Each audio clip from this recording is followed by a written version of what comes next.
Hey everybody. So I released a video on the Aegis Vulcan yesterday, but today there was an episode of Reverse the Verse that gave us some more insight into what this ship's intended role is in Star Citizen.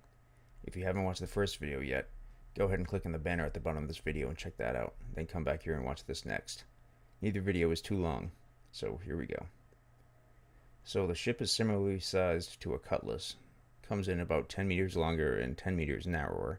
It's also better armored than a Cutlass, which is good due to its role. It could find itself singled out by hostile ships. It can hold 12 SCU of cargo, but that space is intended for the supplies necessary to repair and refit ships. In looking at the pictures of the Vulcan, you've probably noticed the fuel tank on the underside. This is split in two, holding both hydrogen fuel and quantum fuel. Now, interestingly, it can repair itself with its own drones. Even more interesting, its drones can fix each other.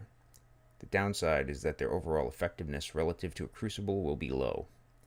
For example, they can fix a hole in a ship's wing, but they won't be able to replace a wing that gets entirely blown off. Also, the drones aren't especially fast, so you're probably going to be stationary in the Vulcan while the drones are deployed, or they'll get left behind. Additionally, we learned that all 4 drones can operate simultaneously, which is different than a lot of people were thinking based on the initial description. You can only actively control 2 at a time, but a skilled crew may be able to keep all 4 up and running with a little practice. With respect to rearming, the drones will be able to transport both ammo and missiles, though only missiles small enough to fit in that 12 SCU cargo bay.